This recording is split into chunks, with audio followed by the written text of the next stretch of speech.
Hello, friends. Warm welcome. Namaskar. I'm Vikas Bhardwaj, and welcome to Ansarkari. And we are going to discuss in details about happenings on the 19th October, but not from the current affairs perspective, but taking away what are the key things for the examination and for the whole year to come, not just in 2022, but in 2023 and maybe in 2024 also. So like always starting with the idea कि आखिर कोई ऐसा point हम पकड़ें जिससे हम बता सके कि कैसे आप लाइफ में, कैसे आप सिविल सोसाइटी में कंट्रीब्यूशन में चेंज लेके आ रहे हैं. सो एंटी करप्शन मूवमेंट की अगर मैं बात करूं इनोवेटिव मेथड के साथ, तो आप सबसे सिंपल क्या कर सकते हैं? देबुना नेबुना, won't give won't take. Bengali में कहते हैं देबुना नेबुना. तो ऐसा कछार के अंदर डॉक्टर एस लक्ष्मणन साहब ने कछार के अंदर ये प्रोग्राम स्टार्ट किया. डिस्ट्रिक्ट एडमिनिस्ट्रेशन ने एक मोबाइल फोन एप्लीकेशन बनाई, और मोबाइल फोन एप्लीकेशन को 2017 में जब लॉन्च किया, तो उसके बाद अथॉरिटीज को बहुत सारे कंप्लेंट्स आए. More than 15,000 complaints through phones. 30,000 forms भी ड्रॉप हुए, और काफी सारे एप्लीकेशंस जो हैं वो ऐप पर भी आए. सिंपल मोटिव क्या था कि भाई कोई एब्सेंस ना रहे कम्युनिकेशन का. उन्होंने करप्ट प्रैक्टिसेस को इमीडिएटली जहां पर हो रहा है उसको उन्होंने व्हाट आई शुड से इंटीमेट करने के लिए एक सिस्टम बनाया है. तो ड्रॉप बॉक्सेस जो है सारे गवर्नमेंट ऑफिस के बाहर डाल दिए गए, पोस्टर्स इसके लिए लगाए गए, और इससे फायदा क्या हुआ कि इनोवेटिव माइंड्स जो एडमिनिस्ट्रेटर के अगर हैं, तो they are going to connect with the society, and people will have more belief in the local administration. So this is a wonderful example. This is a wonderful system which we can say that everyone including you can think about it. So देबुना लेबुना के बाद अब हम चलते हैं पढ़ोना, and we will try to see that what important areas and elements we are going to pick up in terms of uh, today's newspaper, which is starting with the Indian Express first, and we are going to see what is there. So, because big learnings are never made easy, all learnings are important. And secondly, there is nothing, no shortcut to any kind of learning. There is no superficial or theoretical analytical ability can be created. There is no performance assessment on theoretical basis. This examination demands a certain kind of ability, certain kind of colloquial methodology, certain kind of jugaad, certain kind of system, rather than any kind of coaching on superficial basis. That's what I can say. So that is why we run smart courses, we run course, and we go with your own flow, we go with your own capacity, we go with your own honesty. So please do join and subscribe us, and also do not forget to like, subscribe, and share our channel.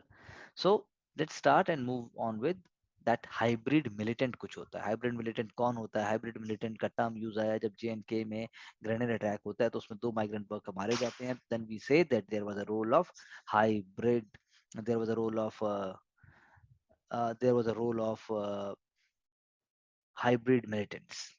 So hybrid militants matlab they are associated with the militancy, but their name is not in the record. That is one point I would like to share you as far as internal security system is concerned. लेकिन अब मैं दूसरा जो सबसे important point बात करूंगा, वो मैं बात कर रहा हूँ यूनिफॉर्म सिविल कोड की. बहुत ही इंपॉर्टेंट चर्चा है. यहाँ चर्चा करने के बाद मुझे नहीं लगता कि नेक्स्ट कपल ऑफ मंथ्स तक हम इस बारे में डायरेक्ट कोई चर्चा करेंगे. यूनिफॉर्म सिविल कोड यानी कि directive principles of state policy, national law commission, government of India, constituent assembly, part 4 of the constitution, article 44, ये सभी जो है यूनिफॉर्म सिविल कोड की बात करते हैं. यानी क्या है uniform civil code? That there must be uniformity in laws governing matters of divorce, succession, and inheritance and adoption, and guardianship also, irrespective of gender and religion. कोई धर्म हो, और बोथ मेल और फीमेल के लिए एक ही तरह का पूरे भारत में कानून होना चाहिए, जो उम, उनके विवाह को और संतान जनरेशन टू जनरेशन जो चीजें इनहेरिट होती हैं, कैसे जो है डाइवोर्स हो, मेंटेनेंस हो, जो भी पर्सनल लॉज जिनको हम कहते हैं, उनको अगर आप कैसे टैकल करेंगे. Very very important from prelims and the mains perspective. Very very important. It is not a simple, or you should say it is not just like that कि आपने सोचा और हो गया. इस पे सदियों से चर्चा रही है, क्योंकि ये जो है इतना इम्पोर्टेंट एलिमेंट है आज की डेट में कि डिफरेंट लॉज, भाई मैरिज के डिफरेंट लॉ हैं, मेंटेनेंस के डिफरेंट लॉ हैं, डाइवोर्स के डिफरेंट लॉ हैं, गार्जियनशिप के डिफरेंट लॉज हैं। उससे जो है सेकुलर डेमोक्रेटिक रिपब्लिक का जो हम एजेंडा बोलते हैं, गवर्नमेंट का कहना है वो स्ट्रेंथन नहीं होता। क्या आपका भी ऐसा मानना है? इंटीग्रेशन जो इंडिया का होना चाहिए, सोशल फैब्रिक का जो इंटीग्रेशन होना चाहिए वो नहीं होता। राइट टू प्रॉपर्टी सभी धर्मों में एक जैसा होना चाहिए, कॉमन लॉ होना चाहिए, यानी कि रिलीजन का सोशल रिलेशन और पर्सनल लॉ से ताल्लुक कम होना चाहिए। सिटीजन अगर डिफरेंट रिलीजन्स को बिलोंग करते हैं, डिफरेंट डिनोमिनेशंस को बिलोंग करते हैं और वो डिफरेंट प्रॉपर्टी और डिफरेंट मैट्रिमोनियल लॉज फॉलो करते हैं, इससे देश की एकता की अखंडता को नुकसान होता है। That is why uniform civil code की बात होती है। तो रिफॉर्म ऑफ फैमिली लॉ ऐसा करके वेबसाइट के ऊपर सेकंड 21st लॉ कमीशन ने डाला भी था, लेकिन उसके बाद आगे चर्चा नहीं। अब सब्जेक्ट मैटर की बात की गई है 22nd लॉ कमीशन के सामने रखने की, लेकिन गवर्नमेंट डायरेक्शन नहीं दे सकती किसी स्टेट लेजिस्लेचर को ऐसा करने के लिए, क्योंकि ये पॉलिसी का मैटर है और इलेक्टेड रिप्रेजेंटेटिव्स एक पर्टिकुलर स्टेट के वो डिसाइड करेंगे कि वेदर वहां पर ऐसा होना चाहिए कि नहीं होना चाहिए। It can not be forced by the central government on the states. इसीलिए ये एक चर्चा का विषय रहा है, इसलिए हमने भी आपके साथ चर्चा की। That is very very important. आगे चलते हैं हम। जब उमर खालिद साहब को बोला गया कि भाई तूने बोला इनकलाबी सलाम और क्रांतिकारी इस्तकबाल, तो इसका मतलब ये क्या मान लिया जाए आपके मन में कोई ऐसा इरादा नहीं था कि आप कोई राष्ट्र के खिलाफ कुछ सोच रहे हैं या कोई घटना ऐसी देना चाहते हैं? क्योंकि पंडित नेहरू का ये कहना था कि डेमोक्रेसी के आने के बाद रिवॉल्यूशन सुपरफ्लुअस हो गया है, यानी कि रिवॉल्यूशन जो है वो डेमोक्रेसी के साथ साथ नहीं हो सकता, क्योंकि डेमोक्रेसी अपने आप में ब्लडलेस चेंज है। उसका ब्लडलेस चेंज जो कहते हैं, अगर मैं एक दूसरी बात आपको समझाना चाहूँ कि एक तो हो गया revolution, revolution can be violent, can be non violent. दूसरा मैंने आपसे कहा कि ब्लडलेस रिवॉल्यूशन, वो भी लेकिन डेमोक्रेटिक जरूरी नहीं है कि हो। तो इसीलिए अगर आप रिवॉल्यूशन की बात करते हैं तो इसका मतलब आपके विचार क्रांतिकारी हैं और वो देशद्रोही भी हो सकते हैं शायद, लेकिन अगर आप ब्लडलेस रिवॉल्यूशन बोलते हैं तो बात और है। ऐसा उमर खालिद साहब ने नहीं बोला, तो अभी चर्चा का विषय चल रहा है। दूसरा, अगर हम बात करें डिसेबिलिटी एक्सेसिबिलिटी की, तो यानी कि अकॉर्डिंग टू जो empowerment of person with disabilities है, उसका जो एक्ट है उसके अकॉर्डिंगली एक्सेसिबल होने चाहिए public places, public vehicles, public institutions, वो भी नहीं है। तो यहाँ एक एग्जाम्पल है, एक केस स्टडी है कि अगर यदि काजल जी जो डिसेबिलिटी राइट्स एक्टिविस्ट हैं और एक्सेसिबिलिटी कंसल्टेंट हैं, अगर वो चाहते हैं कि उनकी कार मिले और उनकी कार में ऐसा सिस्टम हो जिससे वो एक्सेस कर पाए इधर उधर जाना, तो उसके लिए भी उनको पिलर टू पोस्ट भागना पड़ रहा है, क्योंकि व्हील चेयर फ्रेंडली व्हीकल्स हमारी कंट्री में है ही नहीं। कैब्स में तो ऐसी सर्विसेज है ही नहीं। बेंगलुरु में एक सर्विस स्टार्ट हुई है, दिल्ली में ऐसा अभी कोई स्कोप दिखना नहीं, ना बॉम्बे में है। तो ये एक केस स्टडी होगी आपके लिए, पर्सन विद डिसेबिलिटीज क्या है। आप एक्ट देखिए, सरकार की स्कीम्स देखिए और देखिए सरकार उसके लिए करती क्या है। उसके आगे अगर मैं चलूं, तो आपको अगर मैं एथिक्स और प्रोटोकॉल और एग्जाम की सैंक्टिटी की बात बताऊं, तो अभी अभी चाणक्यपुरी के अंदर जो सुषमा स्वराज भवन है, वहां पर एक ऑर्डर आया है कि यदि आपने कहीं पर भी बैठ के हाहाही की, कहीं आप सोफे पे बैठ गए, कहीं आप सीढ़ियों पर बैठ गए, कहीं आप गॉसिप करते पाए गए, कहीं आप लॉइटरिंग करते पाए गए, कहीं आप लाफ करते पाए गए, तो आपको घर भेज दिया जाएगा और उस दिन की छुट्टी मान ली जाएगी, आपके पैसे काट लिए जाएंगे। तो आप इस भाषा को, इस चीज को कहाँ तक आप उचित समझते हैं, बताइएगा। दूसरा एक और अगर मुद्दा मैं बताऊं, तो central organisation for modernisation of workshop, central organisation for modernisation of workshop, COFMOW, railway का एक इंस्टीट्यूशन है, जिसको 1 दिसंबर से निरस्त कर दिया जाएगा। It will no longer be under the operation. तो इस तरीके से सरकार is going to save money and also be more efficient, more operationally efficient, ये चीज की बात की गई है। तो आप इस बारे में क्या सोचते हैं? आप यूपीएससी का सिलेबस देखिए और सिलेबस में सोचिए कि कहाँ फिट हो सकता है। अगर मैं और आगे चलूं और अगर मैं बात करूं इंटरनेशनल रिलेशंस पर्सपेक्टिव से, कि भाई आखिर व्लादिमीर पुतिन सर जो हैं, उनका क्या रोल है अपनी कंट्री में एज अ डेमोक्रेसी। तो हमको मैं कहना चाहूंगा that he was in 1990s, जो रशियन पीपल ने ग्रेट ट्रॉमा झेला, specially after the disintegration of USSR. Economical growth हुई, इंडस्ट्रियल ग्रोथ हुई, रिसेशन खत्म हुआ, एक्सट्रीमिज्म और टेररिज्म चेचनिया का कंट्रोल में आया। तो आप कह सकते हैं कि रशिया में पॉलिटिकल स्टेबिलिटी लाने वाले पुतिन साहब ही थे। उन्होंने जो है यूएस के साथ कोलैबोरेट किया, पॉजिटिव एटीट्यूड से वर्क किया, 9/11 के अंदर भी यूएस को सपोर्ट किया। उसके बाद जो है तालिबान की फाइटिंग में भी यूएस को सपोर्ट किया, अलकायदा के अगेंस्ट भी यूएस को सपोर्ट किया। लेकिन ऑटोमोबाइल इंडस्ट्री की ग्रोथ हुई रशिया के अंदर। लेकिन in the first decade of the 21st century चीजें थोड़ी बदली, जब यूएस ने ब्लेम किया रशिया को कि अब आप ऑथोरिटेरियनिज्म की तरफ जा रहे हैं, ऑथोरिटेरियनिज्म की तरफ जा रहे हैं, आप एक तरीके से डिक्टेटरशिप जैसा कुछ क्रिएट कर रहे हैं डेमोक्रेसी के मिरर के पीछे। साथ साथ में रशिया जब बोला भाई यूएस और रशिया तो इक्वल पार्टनर्स हैं, तो रशिया ने यूएस ने बोला भाई साहब रुक जाइए, थोड़ी देर बाद इस बारे में चर्चा करते हैं। रशिया ने बोला भाई आप नेटो का एक्सपेंशन मत कीजिए, अभी आप लोग एटलस खोलिए और एटलस खोल के देखिए कि how NATO has expanded. Europe का मैप देखिए, पीटी में क्वेश्चन आना निश्चित है। तो नेटो किस तरीके से आगे बढ़ा, कोल्ड वॉर की जो प्रोमिसेस थी यूएस ने उनको तोड़ा या तोड़ने की बात की, और यूएस ने कहा जो जो कंट्रीज बाद में नेटो ज्वाइन करना चाहती हैं ये उनका हक है as a sovereign and as a independent country. Russia ने बोला ये तो चीटिंग हो गई भाई साहब, आपने कहा था नेटो एक्सपेंशन, नेटो जो है ईस्टवर्ड एक्सपेंड बिल्कुल नहीं करेगा, लेकिन अब 5 वेव्स आ चुकी हैं एक्सपेंशन की। रशिया ने उसको अपोज किया। यूक्रेन कंप्लीटली वेस्ट की तरफ जाना चाहता था 2014 में, but Russia wanted to stop it. बीच का रास्ता ढूंढने की बहुत कोशिश की, सिविल वॉर हुआ डॉनबास में, जो कि अभी एरिया भी है। रशिया ने उसको अपने यूनिलेटरल, जिसे कहा जा रहा है इंटरनेशनल रिलेशंस की भाषा में, that it has actually annexed those areas without any kind of international sanctions and international recognition. तो डॉनबास रीजन में ही आपके दोनेस्क और लुहांस्क दोनों वही हैं, 80 to 90% रशियन स्पीकिंग पीपल हैं। उसको प्रोविंशियल ऑटोनॉमी भी दे दी, कॉन्स्टिट्यूशनल अमेंडमेंट भी यूक्रेन पार्लियामेंट में लाने की बात की थी, लेकिन उससे कुछ नहीं हुआ। तो अब रशिया ने उसको अपना पार्ट बना लिया है, पासपोर्ट भी इशू करने की बात हो चुकी है। मिन्स्क एग्रीमेंट हुए लेकिन वो भी कामयाब नहीं हुए। सो Russian executive is not working like Chinese executive. Russia is not a one party system. China is a one party system. Russia is a multi party democracy having an important role of oligarchs.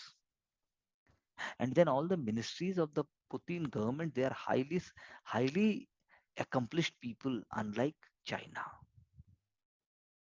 And then Russia से जिसको पैसा बनाना है बैठ के Russia में पैसा बनाइए, आप पॉलिटिक्स की बात मत कीजिए, पॉलिटिक्स छोड़ दीजिए। तो you can say it is a fairly more open system than China, जहाँ पर ट्विटर है, फेसबुक है, टेलीग्राम है। रशिया में कुछ भी बैन नहीं है, unlike China. And then Russia के पास न्यूक्लियर वेपन्स हैं, but it is not going to use it because it is knowing the consequences like the west. बात खत्म। सैंक्शंस की अगर हम बात करें तो Russia has got a huge industrial base. Map खोल के देखो कहां तक है, Russia get huge natural and resource based economy also. लेकिन क्या अमेरिका के साथ आप ऐसा कह सकते हैं, यूरोप के साथ आप ऐसा कह सकते हैं जो कि गैस पे डिपेंडेंट है? अमेरिका को छोड़ दीजिए, यूरोप तो क्रिपलिंग हो रहा है। सो इन द लॉन्गर रन जो भी सैंक्शंस है रशिया के ऊपर, they will be not impacting it in the longer run. And India is definitely having its own deep relationship with Russia, and it is also going to help us in the time to come. And we have discussed about it, SCO हो चाहे फिर बाकी कोई हो, हर जगह India, Russia, even United Nations में भी हो, India is having its own space, India is having its own place. तो चर्चा है, चल रही हैं चीजें, देखते हैं।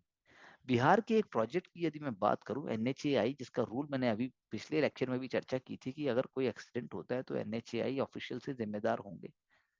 लेकिन अपने उसके लिए एक्सेप्शन कर रहे हैं रूल के लिए कि यू नो फिजिबिलिटी रिपोर्ट बनाने के लिए between Maithani and Shambhu. Okay, ये रहा शंभू, ये रहा मैथानी। ट्रेवल टाइम रिड्यूस हो जाएगा नॉर्थ टू साउथ बिहार में, उड़ीसा और Jharkhand, even Nepal bye at least 70 kilometre. Maithani और जो है आप शंभू के बीच में कनेक्ट करने की बात हो रही है। सेफ्टी के एंगल से भी बहुत इंपॉर्टेंट है, specially in context of Barauni. Barauni में ऑयल रिफाइनरी है, और आपका बेगूसराय। सो आप कह सकते हैं कि that this kind of proactiveness is going to help actually India's infrastructure development. Otherwise, feasibility reports take lot of time, and such things keep on lingering for a long time. From that angle, I am telling you that how political leadership, how ministries, how local government, they work and function together.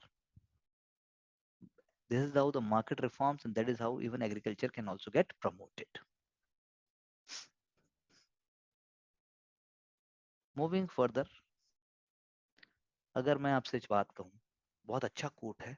This is very important for ethics. If a liar tells you he is lying, he is telling the truth. Wow. If a liar tell you he is lying, he is telling the truth. This example is very much fit on Bilkis Bano rape murder, where the central government is saying that yes, we gave the approval. Gujarat government is saying कोई loophole नहीं, कोई technical problem नहीं, हमने भैया central government से पूछा और उन्होंने हाँ बोली. तो यानी कि अगर ऐसा वाकई है तो Supreme Court will be taking its own stand, and then in moral and also in terms of societal terms, it is going to be seen that how it will be seen by the society. ये example आप मत दीजिए, negative example है. आपको positive example देने हैं system के. Challenges को आपको आंसर में कन्वर्ट करना है, क्योंकि इसके साथ जो ये आर्टिकल है, ये भी न्यू खेड़ा जिसकी हम बात कर रहे हैं, गांधीयन लेगेसी को हटाकर जो ये बात हो रही है. तो आप कहिए कि पहले वाले जमाने में तो पीस था, पहले वाले जमाने में जो है एक तरीके की सैंक्टिटी थी. हिस्ट्री के अंदर जो खेड़ा सत्याग्रह की हम बात करते हैं, वो पहले 3 सत्याग्रह में गांधी जी के था. और गांधी जी जो है साउथ अफ्रीका से लौटने के बाद उन्होंने खेड़ा सत्याग्रह की, वहीं से आप कह सकते हो सरदार वल्लभ भाई पटेल जुड़े.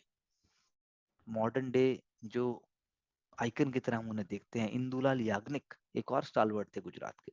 तो सत्याग्रह जो ऑर्गेनाइज किया गया था, that was against the British defence, because British was not ready to give remission in taxes in spite of a grave agriculture public health distress. Public health plague का भी कुछ इशू था, वो तो साइड कीजिए, लेकिन खेड़ा की सारी फसल नष्ट हो गई थी और वो तैयार ही नहीं थे. सरकार तैयार नहीं थी रेमिशन के लिए. तो वही खेड़ा जिसकी हम बात कर रहे हैं, वो अब आप बात कर लीजिए किसी और एंगल से, लेकिन पॉइंट यही है कि समय में ब्रिटिश समय में जब बात होती थी तो वो बात अलग थी, लेकिन आज के समय की हम बात करें तो वो बात अलग है. आपको तो बस ये देखना है कि मेन स्ट्रीम इवेंट्स क्या है, और उसके बाद उनको हम कैसे देख सकते हैं. अगर हम बात करें मॉनेटरी पॉलिसी कमेटी की, जो हमने पहले भी चर्चा की थी लास्ट लेक्चर के अंदर, और हमने ये कहा था कि सारे मेंबर एक साथ एक बात पे एग्री नहीं है, तो ऑब्वियसली कोई अगर एक्शन लिया जाता है रेपो रेट हाइक का, तो उस पर आने में भी 3 से 6 क्वार्टर लगेंगे. So that is why this is healthy thing that everybody is giving their own opinions, but it is also not desirable that there must not be any one single conclusion and smart work is not seen. So that is why we have to see that the monetary policy impact is with a lag. It takes time. But then other factors also must be included, whether it is food supply, whether it is vegetable inflation, whether it is anything else. We have already discussed that. मैं यहाँ चर्चा कर रहा हूँ एक better school की, जो एक आर्टिकल आया, लेकिन इस आर्टिकल से मैं आपको सिर्फ ये कहना चाहता हूँ, we are already following the model of experiential learning. हम सिर्फ लेक्चर दे नहीं रहे हैं, we are also promoting experiential learning. Skill based बात हो रही है, और हमारे जो कोर्सेज हैं, हमारा जो वर्किंग स्टाइल है उसके अंदर भी सेल्फ स्टडी की बात होती है, but through self understanding. Mode जो हमारा ओनस है लर्निंग का, वो हमारे ऊपर है, rather than buying rather than being a typical school structure. तो ऐसा इस आर्टिकल में भी लिखा गया है by the topper, CBSE class 12 topper in 2022. She is saying that one of the important change could be formalizing system where students make more are more responsible for their lessons. All the students who are working with me, they are responsible for their own lessons. I'm not spoon feeding them, so I am also imparting the same kind of work culture. They are also sharing me with their answers, assignments, and the work they are doing. I am also, actually helping them learn the lesson in one go, and also making sure that they retain it for a longer time. So I am not doing hand holding. I am even providing much more beyond this, beyond support. So that is how a couple of ideas which I could find here that we are also doing. That is why I have chosen this to share with you. Similarly Shehan, Shehan Karunatilaka, he is a Booker Prize. तो Booker Prize कब से शुरू हुआ, Booker prize कैसे दिया जाता है, Booker prize में इंडियंस कितने रहे, ये आप देख लीजिएगा, पीटी के लिए कोई बुराई नहीं है। अब की बार के ऑथर को भी आप देख लीजिएगा। डायरेक्ट बेनिफिट ट्रांसफर, डीबीटी, हमने बहुत सुना है। फाइनेंशियल इंक्लूजन हुआ, उससे फाइनेंशियल लिटरेसी बढ़ी, बढ़ी। उससे अनबैंक्ड से बैंक की तरफ लोग आए, आए। उससे क्या फीमेल्स को एम्पावरमेंट मिली, मिली। उससे क्या सेल्फ हेल्प ग्रुप्स क्रिएट हुए, हुए। उससे क्या जो है करप्शन कम हुआ, हुआ। उससे क्या जो है इनफॉर्मल इकोनॉमी के साइज के अंदर कुछ कंट्रीब्यूशन बढ़ा, बढ़ा। उससे गवर्नमेंट स्कीम्स को डायरेक्टेड टारगेटेड अप्रोच करने का मौका मिला, मिला। उससे जो है वर्ल्ड का लार्जेस्ट एक डीबीटी प्लेटफॉर्म रेडी हुआ, हुआ। उससे क्या आधार इंटीग्रेशन हुआ, हुआ। उससे क्या कॉम्प्लेक्स और मल्टी लेयर्ड गवर्नमेंट सिस्टम है, उसको ब्रेक करके simple diverse access digital approach का लोगों को मौका मिला, मिला। लोकल एडमिनिस्ट्रेशन का रोल आया, आया। तो क्या आप मुझे बताएंगे, अब तक के मैंने जितने लेक्चर्स डिस्कस किए उसके अंदर अगर मैं रूरल भारत की बात करूं तो डायरेक्ट बेनिफिट ट्रांसफर की 5 स्कीम के नाम तो बता दीजिए। क्या आप उसमें एमजी नरेगा का नाम लेके आएंगे, क्या उसमें पीएम किसान सम्मान निधि का नाम लेके आएंगे, क्या उसके अंदर पीएम फसल बीमा योजना का नाम लेके आएंगे, क्या उसके अंदर आप पीएम कृषि सिंचाई योजना का नाम लेके आएंगे? अगर आप ये सब डायरेक्ट लेके आ रहे हैं तो then definitely your preparation is on track. Urban India की ऐसी मैं बात करूं तो क्या आप उसके अंदर जो है पीएम आवास योजना की बात लेके आएंगे, क्या आप उसके अंदर एलपीजी पहल स्कीम की बात करेंगे, क्या आप उसके अंदर जो है जो अभी हमने बात की थी यूरिया डायरेक्ट बेनिफिट ट्रांसफर उसकी बात करेंगे? तो डायरेक्ट बेनिफिट ट्रांसफर जो है वो एक नेशनल सोशल स्कीम के अंदर भी, असिस्टेंस स्कीम्स के अंदर भी अपना एक रोल प्ले कर रहा है, सेल्फ एम्प्लॉयमेंट स्कीम में भी अपना रोल प्ले कर रहा है, क्या रिहेबिलिटेशन ऑफ मैनुअल स्कैवेंजर्स में अपना रोल प्ले कर रहा है, प्रधानमंत्री गरीब कल्याण योजना, जन धन योजना, बेटी बचाओ बेटी पढ़ाओ, कहाँ नहीं है? तो ये अगर आपको मेरी बात समझ में आई, then definitely you are understanding the management, public finance management system कहते हैं इसको। और पब्लिक फाइनेंस मैनेजमेंट सिस्टम में आधार पेमेंट ब्रिज का एक बहुत इंपॉर्टेंट रोल है। पीपल टू पीपल अकाउंटेबिलिटी बढ़ी, पीपल इंटरफेस बढ़ा, इंटर इंटरऑपरेबिलिटी भी बढ़ गई, यानी कि एक स्थान से दूसरे स्थान पर जुड़ने का आधार भी बढ़ गया। That is what only I am trying to convey here. CDS post यदि पार्लियामेंट के थ्रू नहीं बनती है, if it is not being created through parliament, then it must be addressed legislatively. ये कहने की बस बात आ रही है। ये सिर्फ समझने वाली बात है कि कोई रिटायर्ड उसमें आ रहा है, कौन आ रहा है, that is not the point. The point is that कि उसका जो सिस्टम है, उसका जो जो सीडीएस को अगर आप बात करोगे कि सीडीएस फिट कहाँ बैठता है, एक्स ऑफिशियो है सुपीरियर मिलिट्री अथॉरिटी का, या कौन है वो secretary of department of military affairs है, कौन किसके ऊपर सुपरिटेंडेंस करेगा? अगर इसकी हम बात करें, दो एग्जाम के एंगल से पेपर 3 में तो नहीं है, लेकिन पेपर 2 के अंदर भी ऐसा क्वेश्चन आना मुश्किल है। लेकिन आपको समझ में आना चाहिए कि जो टर्म्स एंड कंडीशंस हैं सीडीएस की, वो किस तरीके की हैं, और जो है उसका मिलिट्री जो है वो, मतलब मिलिट्री डिफेंस सर्विसेज क्या चाहते हैं, चीफ ऑफ डिफेंस स्टाफ आखिर चेन ऑफ कमांड क्या है, चेन ऑफ कमांड का एक्चुअल में क्या है, क्या इससे क्या कभी कल को कमांड क्राइसिस आ सकती है, नेशनल सिक्योरिटी सिचुएशन ऐसी क्रिएट हो सकती है जिससे एक दूसरे की बात को ना समझा जाए, चीफ ऑफ डिफेंस स्टाफ और सीडीएस अलग अलग भाषा में बात कर सकते हैं, because chief of defence staff जो है वो head of the military affairs तो है ही, डिपार्टमेंट ऑफ मिलिट्री अफेयर्स तो है ही, साथ साथ में वो परमानेंट चेयरमैन है चीफ ऑफ स्टाफ कमेटी का, वो प्रिंसिपल मिलिट्री एडवाइजर भी है रक्षा मंत्री का on all the tri service matters. और जो 3 चीफ हैं आर्मी, एयरफोर्स और नेवी की, वो भी रक्षा मंत्री जी को सलाह दे रहे हैं। CDS will not exercise any military command, including 3 chiefs के ऊपर भी उनका कोई कमांड नहीं है। तो इम्पार्शियल एडवाइस जो है वो दे पाए पॉलिटिकल लीडरशिप को। लेकिन अगर डिफरेंस ऑफ ओपिनियन आ जाए फिर क्या करेंगे हम, इंडिविजुअली या कलेक्टिवली?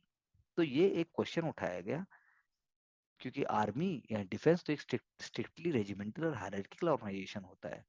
तो उसमें कैसे आंसर निकलेगा? आपके पास यदि कोई जवाब है तो सोचिएगा, क्योंकि हमें चीजों को सिंपल बनाना है रादर देन कॉम्प्लेक्स। अब मैं बात करता हूँ जनरल स्टडीज पेपर 3 के एक बहुत ही इंपॉर्टेंट यू नो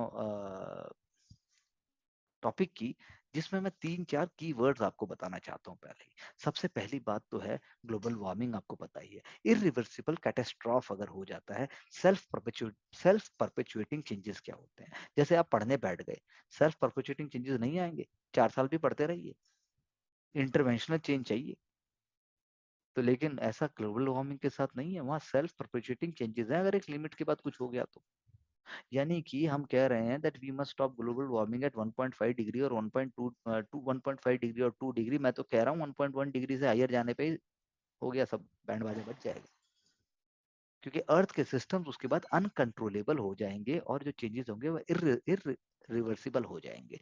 यानी कि टिपिंग पॉइंट से ऊपर अगर कुछ हुआ, फॉर एग्जांपल ग्रीनलैंड, ग्रीनलैंड का डिसइंटीग्रेशन आइस शीट्स का जो हो रहा है एक स्पॉन्टेनियस तरीके से, आप देखिए कि वो चेंज कर रहे हैं, ग्लेशियल मेल्ट हो रहे हैं, आर्कटिक आइस थिन हो रही है, सी लेवल्स राइज हो रहे हैं, और उसके बाद थियोरेटिकली पॉसिबल है एक लिमिट तक आप इसको रोक पाए। लेकिन अगर ये होता चला गया एक बार, अगर ये अपने टिप को पार कर गया, then you will not be able to stop it because it will be accelerating itself।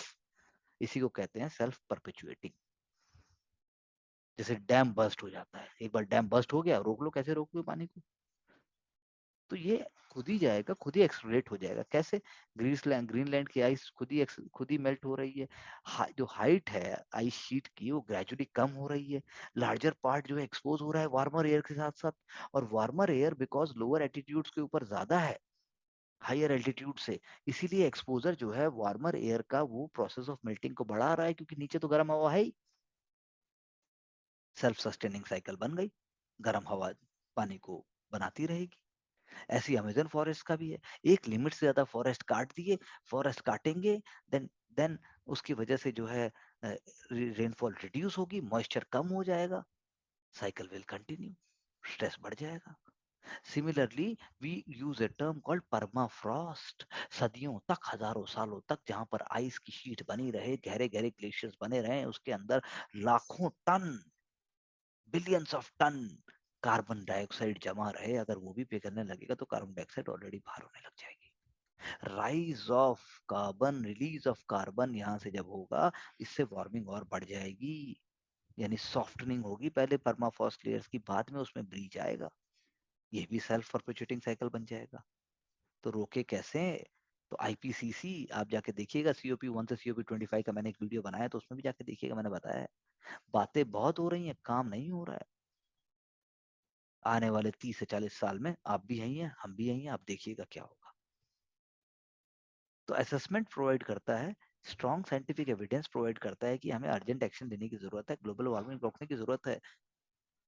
किसी भी तरीके से रोकिए, एसी कम यूज कीजिए, फॉसिल फ्यूल कम यूज कीजिए, एवरी इंडिविजुअल काउंट्स।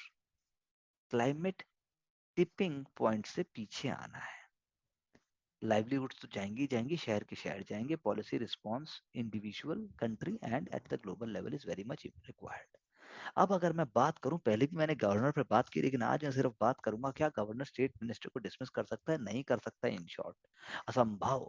अगर government is in the majority at the state government तो कुछ नहीं कर सकता, उसके प्लेजर की बात जो हम कहते हैं एट योर प्लेजर। लेकिन जब माइनॉरिटी में गवर्नमेंट आ जाएगी, अगर स्टेट गवर्नमेंट अपने आप को रिजाइन नहीं कर रही है या अपनी मेजोरिटी भी टेस्ट नहीं करवा रही है या कुछ और क्राइसिस है, तो अब तो आप बोल भी सकते हो कि it can take some kind of action by saying that I will dismiss the government. उसके अलावा आप नहीं कर सकते। Article 164 clause 1, governor is appointing ministers on the advice of the chief minister। Governor के पास कोई पावर्स नहीं है, it has no functions on its own at all। He has got certain constitutional duties as per doctor Ambedkar. अगर मैं court cases की बात करूं, तो शमशेर सिंह कोर्ट केस में उन्होंने कहा था कि भाई प्रेसिडेंट है, गवर्नर है, दोनों कस्टोडियन है एग्जीक्यूटिव पावर्स के, उनके फॉर्मल कॉन्स्टिट्यूशनल पावर हैं, but they will be working under the advice of the prime minister, the chief minister respectively. लेकिन अगर पीएम या सीएम कमांड करना बंद कर देते हैं मेजोरिटी का, then the house loses majority. और अगर chief minister the prime minister refusing to quit, तो वहां पर डिसोल्यूशन ऑफ हाउस हो सकता है, तब बात आती है। लेकिन तीसरे सिनेरियो में गवर्नर और the president must avoid getting into politics. Nabam Rebia case 2016 में जो आया, उन्होंने कहा कि government under the governor under the constitution has no function which he can discharge by himself, because he cannot even sack the minister, he can only ask the chief minister कि भाई साहब इसको या बहन जी इसको हटाइए। तो ये हमें पीटी के एंगल से देखना है। और हुआ क्या क्या है अब तक, ये बहुत है आपके लिए, मेंस के एग्जाम के लिए भी। That Atal Bihari Vajpayee government in 2000 they recommended governor of the state should be appointed by the president consulting the chief minister, और 5 साल का टर्म होना चाहिए, और ऑब्वियसली कॉन्स्टिट्यूशनल नॉर्म्स को एडहेयर करना है। सरकारी कमीशन 1983 सेंटर स्टेट रिलेशंस के लिए किया गया, वो उसने प्रपोज किया वाइस प्रेसिडेंट और speaker of Lok Sabha should be consulted by the PM in selection of the governors. Vice president का रोल भी होना चाहिए, स्पीकर ऑफ लोकसभा भी होना चाहिए, और पीएम का तो होना ही चाहिए। जस्टिस एम एम पंची कमीशन ने 2007 में बोला home minister, prime minister, vice president, speaker and the concern chief minister. PT के लिए भी अच्छा एग्जांपल है ये। डॉक्ट्रिन ऑफ प्लेजर यही है, राइट ऑफ द गवर्नर तो है doctrine of pleasure, but sanction जो है वो अगेंस्ट आप नहीं जा सकते स्टेट गवर्नमेंट के। That is what we have discussed. Moving further, counterfeit currency notes हमारे जो इंडिया में सर्कुलेशन में है 2017 में वो थे 43.47 करोड़, अब वो घटकर 8.26 करोड़ ही रह गए हैं। लेकिन अगर हम बात करें तो जो है नेशनल क्राइम रिकॉर्ड्स ब्यूरो जो कहते हैं कि जहाँ फेक करेंसी हमें कहाँ से आती है, नेबरिंग कंट्री से स्मगल होके आती है। डिफरेंट लॉ इन्फोर्समेंट एजेंसीज इसके काम में लगी हुई हैं, and it is a commendable job that they have been reduced.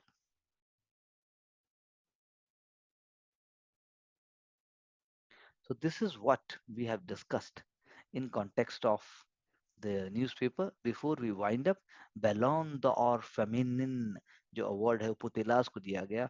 Alexia Putellas is a role model of sheer dedication, sheer hard work, and she went on to win this award because she always wanted to play for Barcelona as from her childhood, and now she is one of the world's best known football players.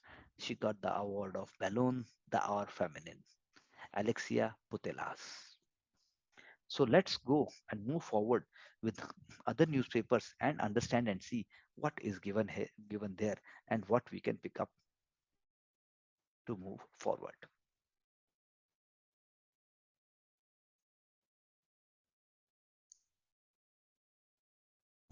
So with the Hindu newspaper, let's see that there is an article about uh, a very famous constitutional lawyer, M.K. Nambiar. So he propounded many, many important theories. He was talking about, you can say, how constitution is an enabler for the freedom of rights for the masses. So he gave a theory that it is necessary to read Article 19, that is right to freedom of speech and expression, and Article 21, that is right to life and personal liberty of the Constitution together. क्योंकि दोनों में एक common thread जा रहा है. That is why Nambiar Sahab also argued in the famous A.K. Gopalan case before the Supreme Court. And in this case, उन्होंने ये theory propound की that a person could not be deprived of his personal liberty except by procedure established by law. और वो procedure भी जो है उसका भी एक proper procedure होना चाहिए. So that is how we can say today we are all getting the fruits of Nambiar Sahab's great thinking and his sagacity. Nambiar sir has played a very, very important role in this. So his suggestions, for example, were taken up by Justice Fazal Ali, and they were found correct. They were found to be the correct under law by the Supreme Court. बाद में जब मेनका गांधी और अभी अभी जो recently puttu स्वामी cases भी आए, तो सीजीआई जो हमारे यू ललित साहब हैं उन्होंने जो है उनको हेल किया that he has been instrumental in promoting the idea of basic structure doctrine to the Indian Constitution. So what was sacred to Nambiar sir is also sacred to all of judiciary in the present times, that is judiciary's independence. तो ये कुछ ऐसे ideas हैं, जो कुछ ऐसी चीजें हैं जो डायरेक्टली बुक्स में हमें नहीं मिलती हैं, लेकिन जिनके बारे में हमें सोच के समझ कर हमें बहुत बेनिफिट्स होते हैं.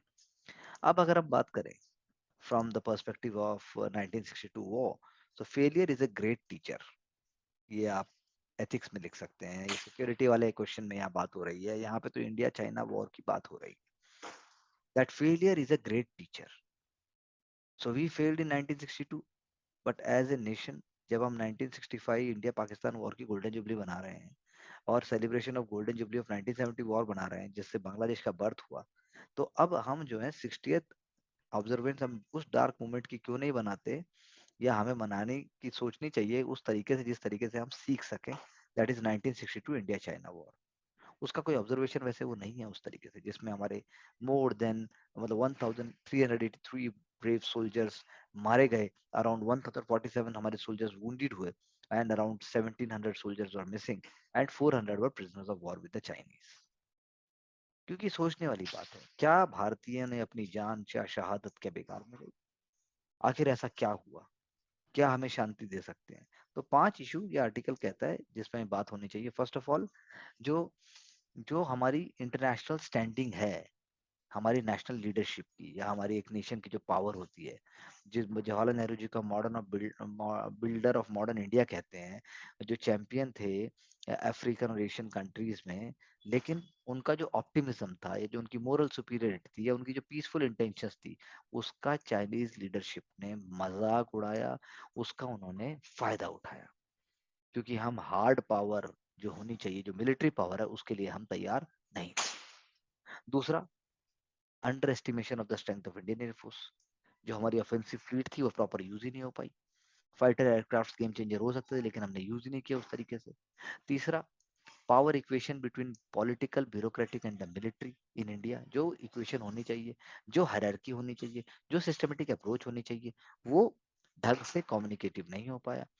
चौथा, इंडियन जवान जिन्होंने अपनी जान दी, मेजर शैतान सिंह सर, जो हमारे लिए आज भी लेजेंडरी और रोल मॉडल हैं, उनके बारे में हम बात क्यों नहीं करते? उनके बारे में हम क्यों नहीं जनता, आने वाले सोल्जर्स सबके कण कण में भरते, ताकि हम बता सकें कि we were the fighters, we were the best. ऐसे ही MI4 हेलीकॉप्टर्स, या फिर ऑटर लाइट ट्रांसपोर्टर्स जो ओवरलोड हो चुके थे। तो यानी कि कमी हमने बिल्कुल नहीं छोड़ी। और फ्रंटलाइन वॉर फाइटर्स जो थे, जिन्होंने अपनी जान लगाई, सीनियर मिलिट्री लीडरशिप को और स्मार्ट होना चाहिए था। तो ये आर्टिकल जो है आज लिखा गया है, ये आर्टिकल वॉर के बहुत बाद लिखा गया है, लेकिन नॉलेज और विजडम जो है वो यंग जनरेशन को, जैसा मैंने अभी कहा, उनको दी जानी चाहिए।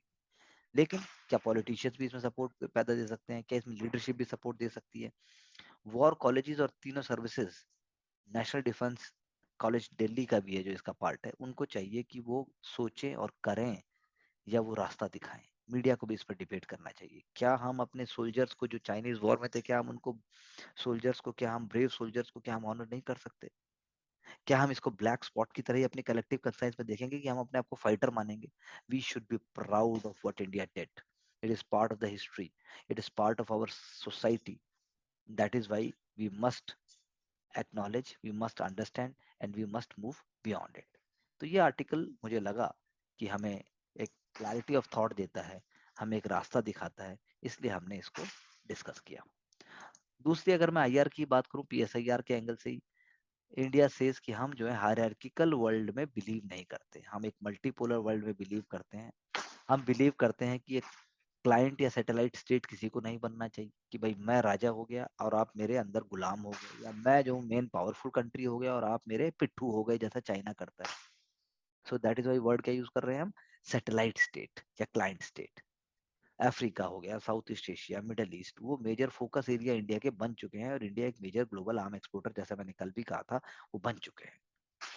तो जो इंडिया अफ्रीका डिफेंस डायलॉग है, IADD, उन्होंने गांधीनगर डिक्लेरेशन साइन किया है। पीटी के एंगल से अगर बोला जाए, इंडिया ने अपनी एक्सपर्टीज दी है अफ्रीकन कंट्रीज को, Manohar Parrikar Institute of Defence Studies से उनको जोड़ा है, और इंडिया अफ्रीकन कंट्रीज जो है उनका एक नेचुरल अलायंस भी है, इंडियन ओशियन में है, मैरीटाइम इन्वायरमेंट के लिए है, और साथ साथ में जो है उनका एक लॉन्ग टर्म जो थिंकिंग है इंडिया की, डेमोक्रेटिक थिंकिंग, उसके लिए, उसके हिसाब से भी हम देख सकते हैं।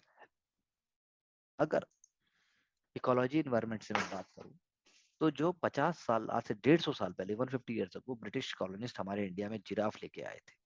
और वो जिराफ आज की डेट में आप अगर कहेंगे, जैसे अलीपुर जूलॉजिकल गार्डन कोलकाता की जिराफ, अब क्या बन गए हैं? क्रिटिकली इंडेंजर्ड बन गए हैं।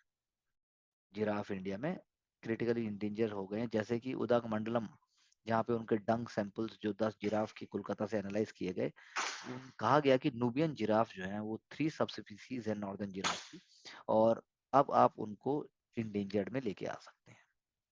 देवर, मतलब रिलेटेड तो है वो, लेकिन पॉइंट ये है कि क्रिटिकली इंडेंजर्ड या इंडेंजर्ड लिस्ट में आ जाएंगे।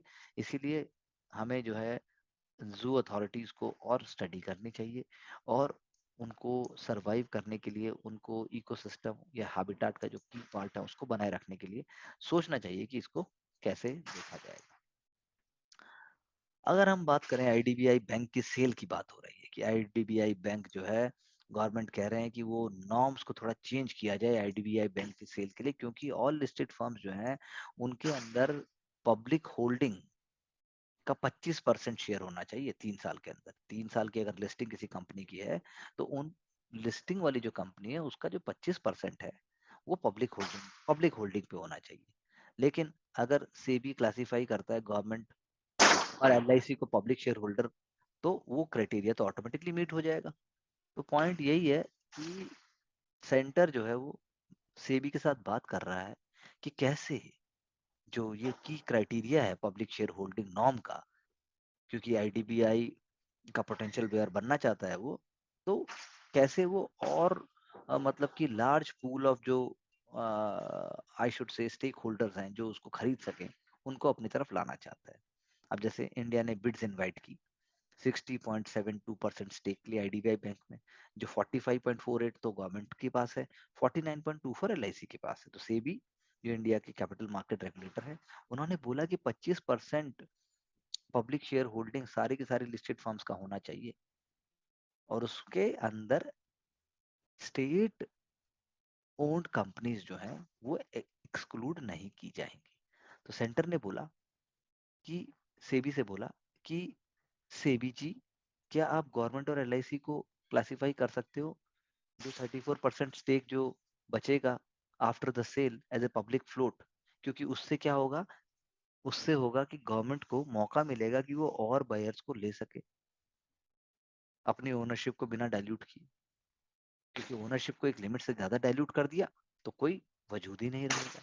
अगर ऐसा अलाउ कर देता है सी minimum share public share holding criteria, अगर ऐसा अलाउ कर देता तो मिनिमम शेयर होल्डिंग जो क्राइटेरिया है वो ऑटोमेटिकली मीट हो जाएगा और आईडीबीआई जो है वो उसको एक कहना चाहिए एक बेहतर रास्ता मिल जाएगा। प्रेजेंटली हम कह सकते हैं कि आईडीबीआई बैंक जो है वो एग्जेम्प्ट है शेयर होल्डिंग नॉर्म से, उनके प्रोमोटर्स के अंदर भी।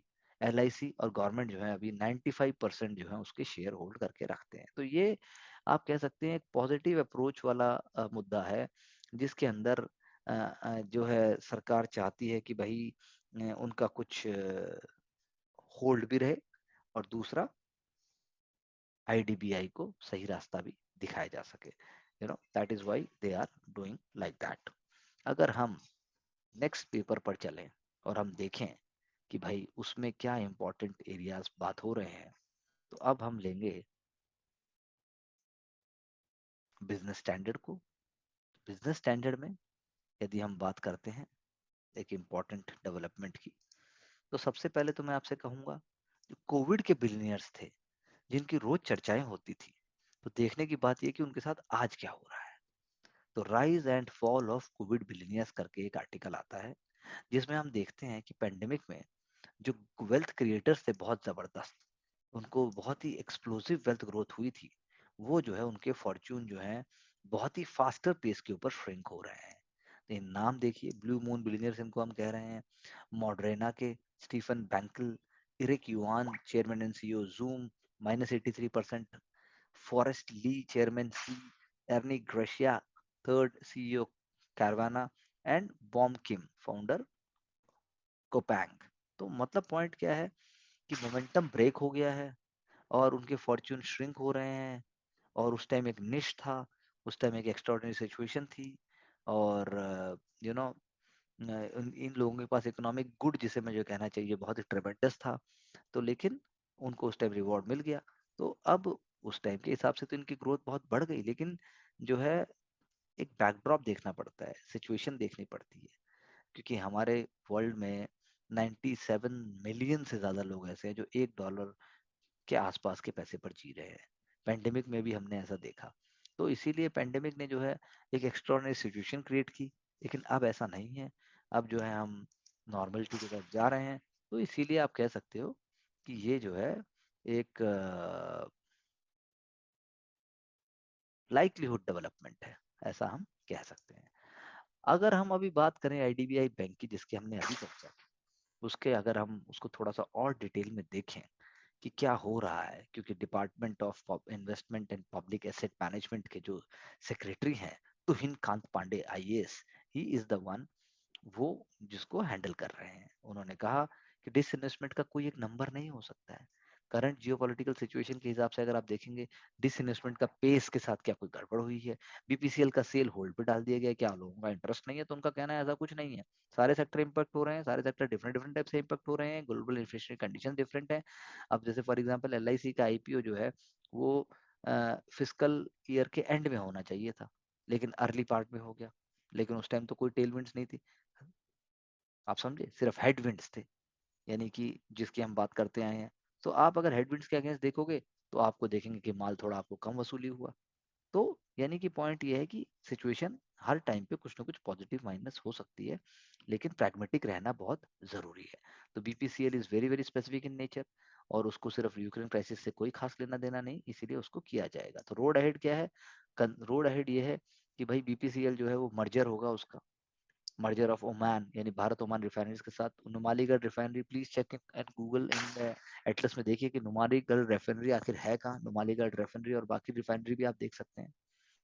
आईडीबीआई डील की जैसे मैंने बात की, अभी अभी मैंने हिंदू में भी चर्चा की थी, तो उसके अंदर भी जो है बिड्स आ चुकी हैं, रिसीव्स आ बिड आ रही हैं, और दिसंबर 16 तक उनका कहना है सारी बिड्स हमारे पास आ जाएंगी।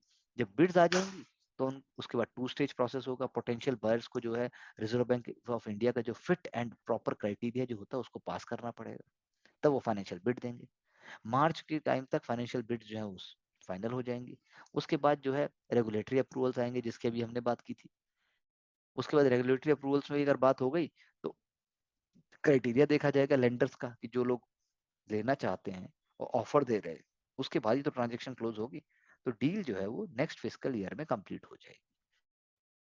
और आईडीबीआई बैंक के लिए ओपन ऑफर देने की बात क्यों कही है? ओपन ऑफर इसीलिए है कि ओपन ऑफर जो है एग्जाम्पशंस जितनी भी देनी थी वो पहले दे चुके हैं, अब कोई एग्जाम्पशंस नहीं होंगे। ओके, ओपन ऑफर एग्जाम्पशंस जो थी वो उन डील्स में दी जाती है जहां पर स्ट्रेटेजिक बायर्स बदल ना रहे, like in case of HPCL ONGC, they were part of the same group. लेकिन जहां पे नॉन गवर्नमेंट बायर्स हैं वहां पर कोई एग्जाम्पशंस नहीं दी जाएगी। ये डिसइन्वेस्टमेंट का मुद्दा आईडीबीआई वाला वहां भी हमने चर्चा की, यहाँ भी हमने चर्चा की। वहां हमने कहा कि सरकार सेबी से चाहती है कि भाई ये जो क्राइटेरिया है कि इतने परसेंटेज तक, जब तक आपका पब्लिक ऑफर वाली शेयर होल्डिंग वाली कंपनी नहीं है तो आप मत दीजिए, तो वो वहां उसको डाइल्यूट करने की बात कर रहे हैं, ताकि बायर का जो बैंड है वो ब्रॉड हो जाए। अब यहाँ पर आप क्या कह रहे हैं? यहाँ पर आप कह रहे हैं कि भाई गवर्नमेंट में जब रिसीट्स आती हैं तो आप मोर देन बजट से भी पा सकते हैं। आपको उसके लिए कोई पार्लियामेंट्री अप्रूवल नहीं चाहिए, एक्सपेंडिचर में तो चाहिए, रिसीट में क्यों चाहिए? लेकिन नंबर्स, लेकिन सिर्फ हार्ड नंबर नहीं हो सकते, आपको टारगेट भी देखना पड़ता है, कि मार्केट की रियलिटी भी देखनी पड़ती है। फॉर एग्जांपल एलआईसी का एग्जांपल यहाँ फिर से दे रहे हैं वो, कि एलआईसी में उन्हें पता था कि लास्ट मार्च तक क्या होगा, सारी चीजें प्रिपेयर कर ली थी, सब कुछ क्लॉकवाइज चल रहा था। लेकिन एक चीज आ गई, वॉर इन यूरोप। अब वॉर इन यूरोप आ गया तो चीजें बिल्कुल बदल गई। पहले तो आपने देख ही लिया था ना, पहले तो आपने कोविड लॉकडाउन देख लिया, डेल्टा देख लिया, ओमिक्रॉन देख लिया, अब जियोपॉलिटिकल सिचुएशन आ गई। तो इसीलिए चीजों के लिए तैयार रहना पड़ता है, ये नहीं है कि ऐसे हो जाता है। तो पब्लिक सेक्टर अंडरटेकिंग की जो पॉलिसी है, पब्लिक सेक्टर एंटरप्राइज जो पॉलिसी है, डिपार्टमेंट ऑफ पब्लिक एंटरप्राइज उसको लीड कर रहा है, नीति आयोग उसको गाइड कर रहा है। ऐसे ही पवन हंस की प्राइवेटाइजेशन की अगर हम बात करें, तो पवन हंस की प्राइवेटाइजेशन का पार्ट जो है अपलेट कोर्ट में चला गया है, ऑर्डर और भी आ सकते हैं, ट्रांजेक्शन का कोई इशू नहीं है। इसीलिए जो है रेजोल्यूशन इस तरीके से होना चाहिए ताकि चीजें अन आपस में उलझे ना और सिंपल तरीके से आगे बढ़ जाए। तो कुछ रिप्लाई मिलेगी और जो ऑर्डर आएंगे उसके हिसाब से आगे बढ़ा जाएगा। तो मैंने दोनों चीजों को जोड़ दिया, जो हमने अभी बात की थी इससे पहले उसको भी जोड़ दिया, और मैंने साथ साथ में ये वाला एंगल भी आपको बता दिया। जी जिनपिंग की बात हम ऑलरेडी कर चुके हैं, मॉल न्यूट्रिशन की बात भी हम अलग अलग आर्टिकल्स में कर चुके हैं, इसलिए उसको दोबारा करने की जरूरत नहीं है। लेकिन यहाँ फिर भी मैं थर्ड आई पॉलिसी मेकिंग पर ही मैं एक बात और उठाना चाहूंगा, जो कि पब्लिक एडमिनिस्ट्रेशन से भी जुड़ा हुआ है, कि जब डेटा आज की डेट में मैनिपुलेट हो जाता है, सेलेक्टिव हो जाता है, तो उसका मतलब क्या हुआ? पॉलिसी मेकर को डिफरेंट डिफरेंट सोर्सेज से इनपुट लेना पड़ता है। पहले रॉ डेटा होता है, मल्टीपल राउंड ऑफ सर्वेज लेता है NSS, periodic labour force surveys होते हैं। उसके बाद उस पैटर्न को वो समझते हैं कि डेमोग्राफी में क्या चेंज आया, इकोनॉमी में क्या चेंज आया, सोशल प्रोफाइल में क्या चेंज आया। इंटरवेंशन जो है डेटा को चेंज होने में मदद करते हैं। इसीलिए management information system real time basis के ऊपर हमें बताता है। डेटा को ऐसे इकट्ठा किया जाता है, अलग अलग तरीके हैं। डिजाइन और डिलीवरी भी इसी का पार्ट है। तीसरा एक तरीका हो सकता है कि feedback mechanism on the satisfaction level. आपने सेटिस्फेक्शन लेवल का फीडबैक मैकेनिज्म को आपने ट्रेस किया, उससे पता चला कि भी डेटा मिला। एक होता है आपका रैंडमाइज्ड कंट्रोल ट्रायल्स, यानी कि आप जो है ट्रायल करते हैं लेकिन कंट्रोल्ड कंडीशंस में। आप पहले ही बता देते हैं ये और उसके बाद आप उस चीज को ट्रायल करते हैं, लोगों पे ट्रायल करते हैं, ग्रुप ऑफ पीपल ले सकते हैं, टाइम पीरियड इसमें दिया जा सकता है, ओपिनियन पोल भी दिया जाता है। तो ये सारे के सारे क्या हैं? ये सारे के सारे टूल्स हैं, इंटरवेंशन के टूल्स हैं, पॉलिसी इंटरवेंशन बनाने के टूल हैं, और ये बताते हैं कि किस तरीके से पॉलिसी बनाने में इनका रोल आ जा सकता है।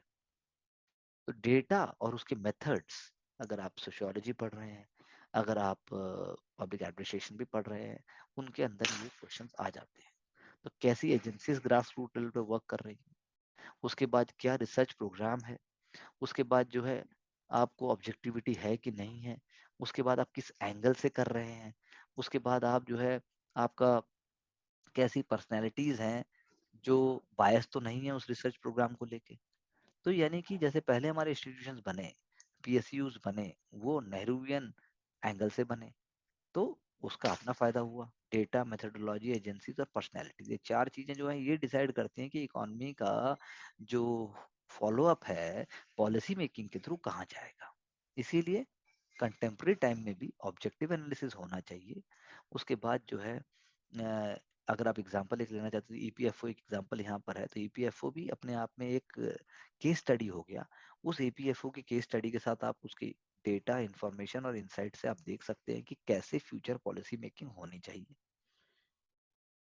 कैसे फ्यूचर पॉलिसी मेकिंग होनी चाहिए, किसके फायदे के लिए होनी चाहिए, कितना आप सब्सिडी देना चाहिए, कितना आपको आई शुड से कि जॉब क्रिएशन की तरफ सोचना चाहिए, किस तरीके से क्या होना चाहिए। ये मैंने एक चर्चा करने की कोशिश की, जो कि बहुत इंपॉर्टेंट है। अब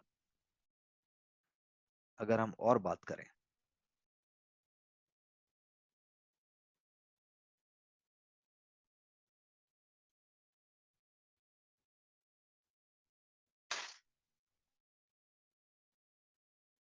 पीटी के लिए अगर मैं बात करूं, इनडायरेक्टली और डायरेक्टली भी बोल सकता हूं मैं, कि यदि आप नॉन रिलेटिव से 50,000 से ज्यादा का गिफ्ट लेते हैं तो that will be taxable. Gifts received from non-relatives on the occasion of birthday are taxable once the threshold value cross 50,000. In case of immovable property, अगर आपको नॉन रिलेटिव से मिल रही है, उसकी स्टैम्प ड्यूटी वैल्यू 50,000 से ऊपर है, तो entire stamp value will be taxed. IT Income Tax Act give tax relief to taxpayers on financial help received from their employers and well-wishers for meeting expenses in occurred on the treatment of COVID-19. Wedding के case में भी अगर recipient को name maintain करने चाहिए ताकि वो genuineness of the gift को जो है वो बना सके। ओके, तो ये एक इंटरेस्टिंग बात है क्योंकि दिवाली है, हो सकता है आपको बहुत महंगे महंगे गिफ्ट मिले once you become a civil servant, because people do think that we will be getting everything, whatever is beautiful in life, only after getting selection in the civil services. क्या आप भी ऐसा सोचते हैं? तो प्लीज मुझे सोचकर जरूर बताइएगा, क्योंकि ये एक इम्पॉर्टेंट एलिमेंट है, एक इम्पॉर्टेंट मोटिवेशन है। भले सही मोटिवेशन ना हो, लेकिन इस बात को तो आप भी जानते हैं, ये एक मोटिवेशन तो है ही। अगर हम बात करें अभी, इंडिया जो है लीड बनने वाला है, वर्ल्ड लीडर बनने वाला है वेब 3 में। वेब 3 पे ऑलरेडी यूपीएससी क्वेश्चन पूछ चुका है। तो हम बात कर रहे हैं what is web 3। What is web 3 PT के एंगल से इम्पोर्टेंट है, और साथ में जो है मैं आपसे बात कर रहा हूँ कि वेब 3 आखिर है क्या। तो India is a leading player in the web 3। की ड्राइवर जो वेब 3 के हैं, अगर हम उसकी बात करें, तो उसमें आप देख सकते हैं वेब 3 में कि वेब 3 जो है वो एक तरीके से बेटर इंटरनेट है। वो ब्लॉकचेन यूज करेगा, क्रिप्टो करेंसीज भी यूज करेगा, नॉन फंजिबल टोकन्स भी यूज करेगा, और पावर जो है वो यूजर्स को देगा ओनरशिप के फॉर्म में। तो ट्विटर, एक पोस्ट ने कहा ट्विटर ट्विटर जो है, ट्विटर ने कहा कि भाई वेब 1 रीड ओनली है, web two read and write है, web three read write and own. Web three के स्टार्टअप्स आप देखिए इंडिया में कहाँ कहाँ है। मेंस में क्वेश्चन आ सकता है नेक्स्ट ईयर या next to next year. Hub जहाँ पर स्टैब्लिश हो चुके हैं, that is in the red colour, और ये लाइट ब्लू कलर है, इसमें इमर्जिंग हब्स है। तो इंडिया जो है इसका एक की मार्केट है, कॉम्पिटिटिव टैलेंट पूल है हमारे पास, क्योंकि rise in blockchain and crypto currency related jobs 138% बढ़ चुके हैं। 60% इंडियंस जो है web three startups registered India से आउटसाइड है, लेकिन वो टेक फोर्स इंडिया से ही हायर करते हैं। ग्लोबल अडेप्टर ऑफ हम बन चुके हैं। वैल्यू रिसीव्ड ऑन चेन वो भी हो चुका है। तो यानी कि आप एग्जांपल्स हैं ये पे, पॉलीगन हो गया, ये लीडिंग ब्लॉकचेन को बढ़ाने की जो सॉल्यूशन है वो है। ऐसे ही फाल्कन एक्स भी जो है प्लेटफॉर्म है।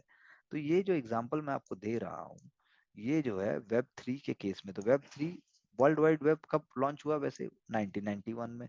और हम बात कर रहे हैं वेब थ्री की, तो ये बात हो रही है 2021 में।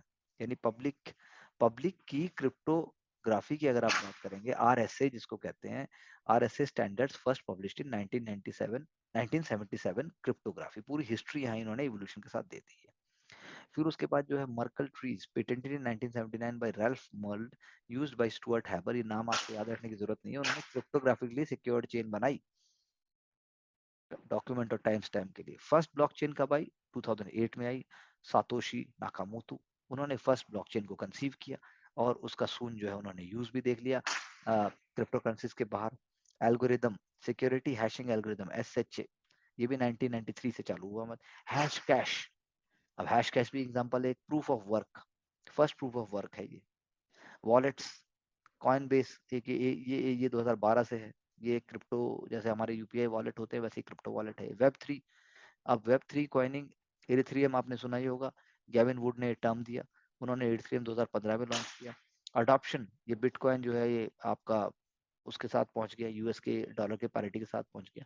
तो अब आप वॉल्यूम की बात करेंगे तो इरिथ्रियम जो है आज की डेट में 1 मिलियन पर डे से ज्यादा एक्सीड कर रहा है। पॉलीगन जैसे मैंने आपको बताया वो एक नेटवर्क है। इरिथ्रियम ने इरिथ्रियम 2.0 उन्होंने अपना एक बीकॉन चेन लॉन्च किया। तो अब पॉलीगॉन जैसा मैंने कहा उसमें 5 मिलियन ट्रांजेक्शन पर डे हो रही है। तो गवर्नमेंट ऑफ इंडिया की अगर हम बात करेंगे तो वो टैक्सेशन, उसने बोला है कि भाई टैक्स होगा, वर्चुअल डिजिट, जो भी वर्चुअल वर्चुअल डिजिट एसेट्स हैं वो सबको टैक्सेशन किया जाएगा। तो ये एक तरीके से मैंने आपको हिस्ट्री और सीक्वेंस बता दिया जो कि अभी हो रहा है। इसको आप ध्यान से पढ़िए, समझिए, और मेंस के एंगल से और पीटी के एंगल से आप कीवर्ड निकाल चुके हैं। लेकिन जो ब्रिलियंट इंडियन इंजीनियर्स हैं वो इस्टोनिया, जैसा मैंने कहा, इस्टोनिया है, प्यूर्टोरिको है, इन कंट्रीज में मूव कर गए हैं, दुबई मूव कर गए हैं। उनके हिसाब से इंडिया में जो इन्वायरमेंट है वो कंड्यूसिव नहीं है। इंडिया में जो है इतना इम्पोर्टेंट जो रेगुलेटरी स्ट्रक्चर है वो बहुत कंफ्यूज्ड है। इसीलिए वो ऐसे कंट्रीज में गए हैं जहां पर no taxation but complete freedom to do, ऐसा इन जनरल भाषा में हम कह सकते हैं। हम पहले भी हाउस होल्ड डेट की बात कर चुके हैं। तो आरबीआई ने बोला कि भाई हाउस होल्ड डेट जो है वो सस्टेनेबल है। हाउस होल्ड डेट सस्टेनेबल है, कोई घबराने की बात नहीं है। पर्सनल लोन शेयर 26% बढ़ गया है। जैसे आप देखेंगे yellow is actually others, and then 13.5 is the home loan, and you have 2.9 is the auto loan, 1.2 is the credit card and all that, and then 0.7 is the education loan, and 0.2 is the consumer goods। तो ये एक तरीके से RBI का 2022 का data है। PT के लिए ये बहुत ही परफेक्ट रेसिपी है क्वेश्चन आने के लिए, ये आपको देखना पड़ेगा।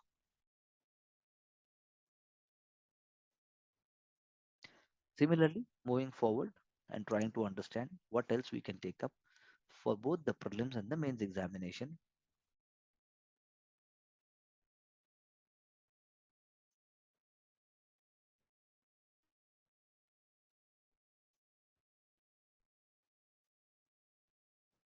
गुजरात की बात हम ऑलरेडी कर चुके हैं, so we are picking up some key areas, some key elements, so that we are able to do justice with our understanding।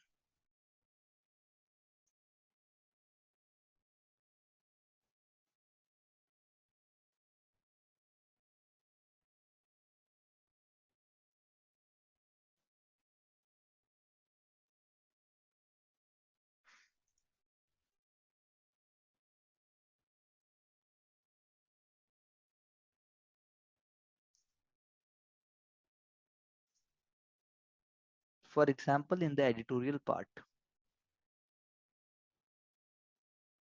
if I share with you the quote, we have it in our powers to begin the world over again. We have it in our power to begin the world over again. That is by Thomas Paine. Thomas pen बहुत ही famous thinker philosopher American थे ये. American revolution, American constitution, सब में इनके imprint आपको दिख जाएंगे. सो justice Chandrachud, उनका रिकॉर्ड एडमायरेबल है, लेकिन सिस्टमिक प्रॉब्लम्स उनको फेस करनी पड़ेंगी. तो सिस्टमिक प्रॉब्लम जो है वो रिफॉर्म से ही जा सकती हैं, चाहे वो speeding up of justice delivery हो, चाहे फिर वो वैकेंसीज हों, चाहे वो रिप्लेसमेंट्स हों, फिर उसके बाद जो है चाहे फिर वो स्पीड ऑफ द डिलीवरी हो, चाहे फिर वो डिवोर्स लॉज जो है उनके अंदर रिविजन्स चाहिए. पर्सनल लॉ की बात हमने की थी अभी कि भाई किस तरीके से बहुत ही इंपॉर्टेंट तरीके से आपने हमने यूनिफॉर्म सिविल कोड को हमने स्टडी किया. तो एक फ्रेश अटेम्प्ट चाहिए, एक फ्रेश अप्रोच चाहिए. This is what we can say with respect to these answers, because हम ज़्यादा क्रिटिकल होकर गवर्नमेंट के अगेंस्ट या उसके सिस्टम के अगेंस्ट हम नहीं समझ सकते, क्योंकि वो एग्जामिनेशन में आने वाले भी नहीं हैं. एग्जामिनेशन में जो आने वाली बातें होती हैं वो बहुत ही पॉजिटिव अप्रोच से आती हैं, वो बहुत ही ब्रॉड आती हैं. जैसे मैं आपको एक एग्जांपल देता हूँ. हमारे पास एक एस्से आया था, hand that rocks the cradle. अब लेकिन क्या होता है भाई hand that rock the cradle, किसको पता है? अब ये देखिए मेरे सामने एक आर्टिकल है इकोनॉमिक टाइम्स का, उसकी हेडिंग भी है hand that rocks the cradle. अब किसका हैंड है ये जी का हैंड है, Xi Jinping. Hand that rocks the cradle. अब आप पॉजिटिव एंगल से देखोगे तो भाई अब चाइना के लिए तो बहुत पॉजिटिव है. There is a superpower person, there is a person who is creating constitution through him, by him and for him. There is a person who is guiding the Chinese destiny. There is a person who believes that कि हमें Taiwan हर हाल में अपने आप से integrate करना है. There is a person who believes that कोई भी चीज होगी वो चाइना के फेवर में होनी चाहिए, and China has the right. तो ये एक तरीके से hand that rocks the cradle के मल्टीपल इंटरप्रिटेशंस हो गए. इंडिया के लिए भी ये hand that rocks the cradle, ऐसा आप कह सकते हो प्रधानमंत्री जी के लिए, क्योंकि वो पॉजिटिव तरीके से कर रहे हैं. तो same thing can have multiple connotations and interpretations. That is what we want to say with this article. बाकी इसके जो डिटेल्स हैं ऑलरेडी हम डिस्कस कर चुके हैं डिफरेंट डिफरेंट एंगल से. लेकिन मैं साथ साथ में आपसे एथिक्स के लिए या in general for your personality अगर मैं डिस्कस करूं, एजिटेशन, हेस्ट या रेस्टलेसनेस प्रीलिम्स के लिए या मेंस के लिए हमें कहीं नहीं लेके जाती. हमें हमेशा लगता रहता है मेरा टाइम वेस्ट हो रहा है, मेरा टाइम वेस्ट हो रहा है, हाय मैंने ये नहीं किया, हाय मैंने पढ़ाई नहीं की, हाय ये हो जाएगा. तो ये जो चीजें हैं ये ट्रांजिटरी हैं. ट्रू एक्शन जो है वो साइलेंस से आएगा. जो भी आपने किया है शांति से उसको समझिए, उसको शांति से एब्जॉर्ब और ऑब्जर्व कीजिए, और थिंग्स जो है वो उस तरीके से कीजिए जिस तरीके से वो की जानी चाहिए. लेकिन कहने और करने में बहुत फर्क होता है. इसीलिए आप सिर्फ 10 मिनट नहीं, आप सिर्फ 10 सेकेंड भी अगर पॉजिटिव सोच के या थिंकिंग करके चलने लगे तो 10 सेकेंड, 10 मिनट, 10 घंटे, 10 दिन, that is how we can really work smartly for the civil services exam.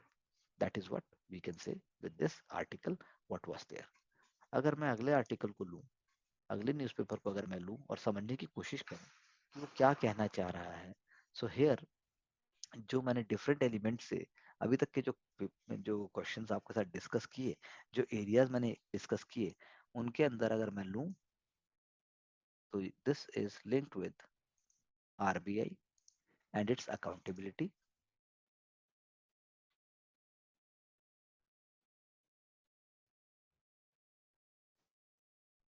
RBI and its accountability जो आर्टिकल आया है, it wants to highlight, it wants to showcase कि मॉनेटरी पॉलिसी कमेटी की accountability होती है, जो हमने ऑलरेडी डिस्कस भी की है.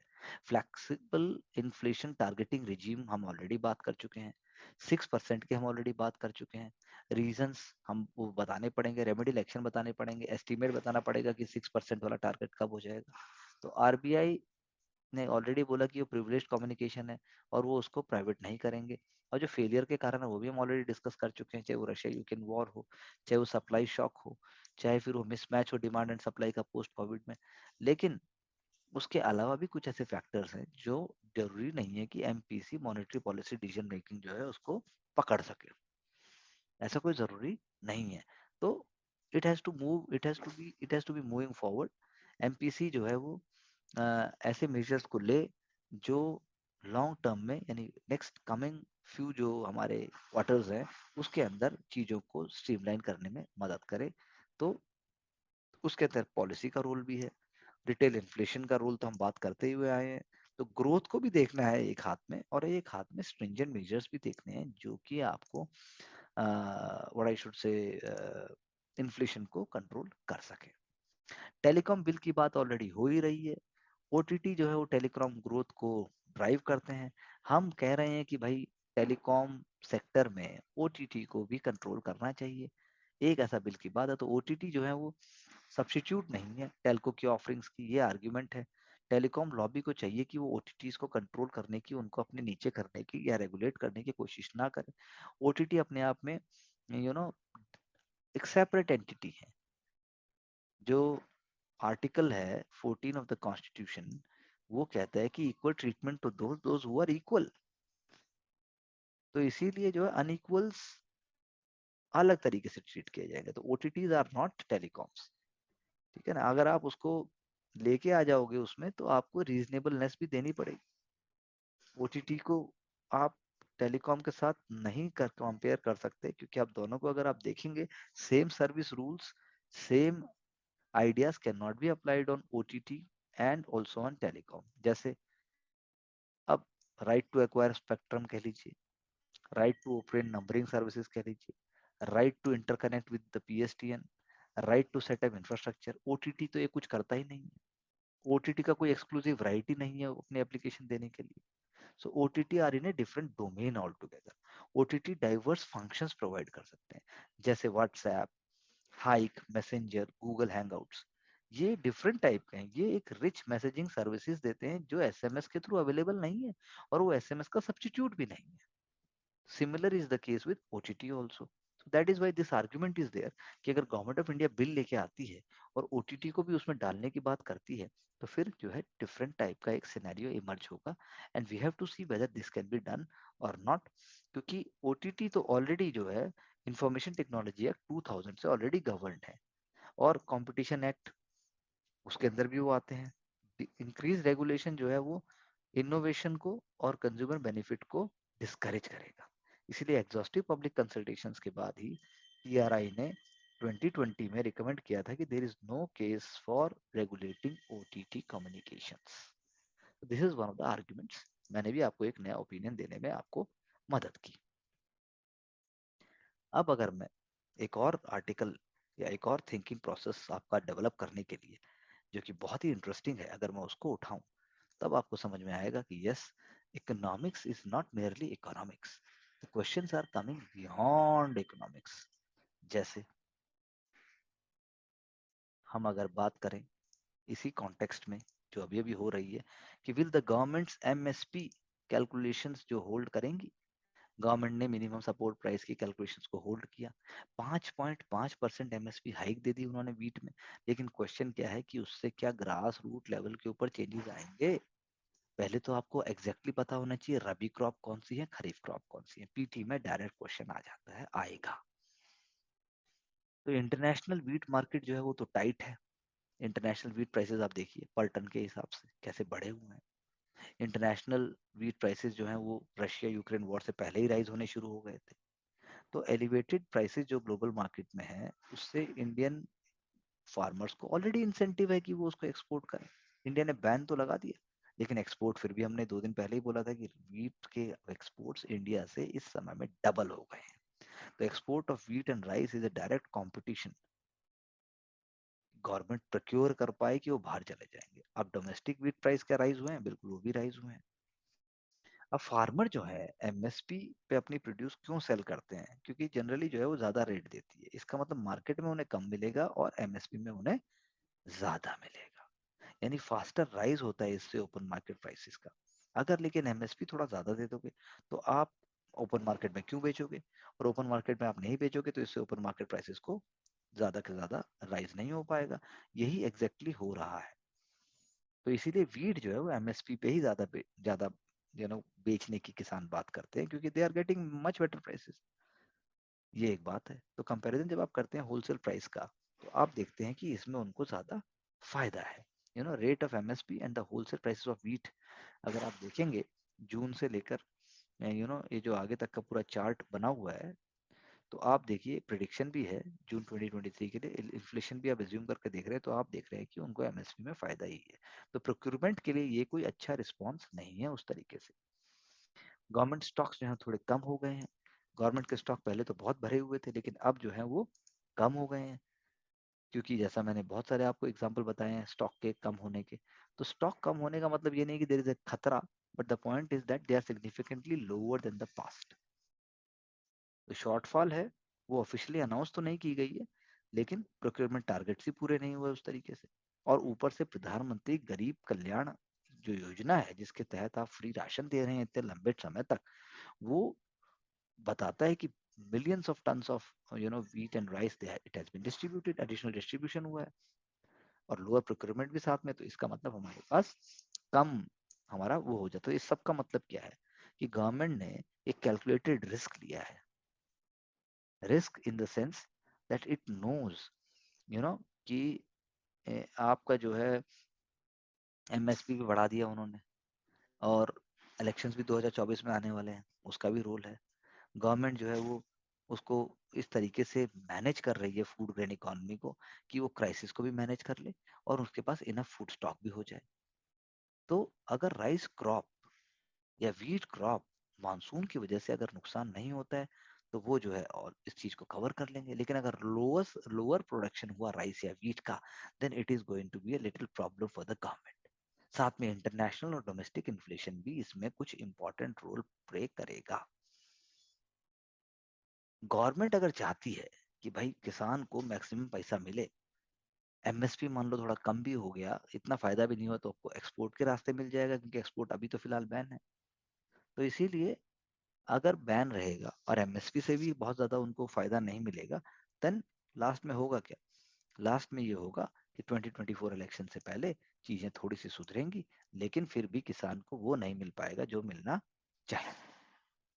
सो ये एक तरीके से अपने आप में एमएसपी ने क्या किया, क्या क्या मतलब मेंस का अगर आप टॉपिक पेपर देखेंगे, तो ये एक बहुत ही खूबसूरत स्टडी है कि इंटरनेशनल वीट मार्केट का पोजीशन क्या है, डोमेस्टिक प्राइसेस वीट के बढ़ गए हैं, और तीसरा गवर्नमेंट का फूड स्टॉक कम हो रहा है, और इन सब का मतलब क्या है।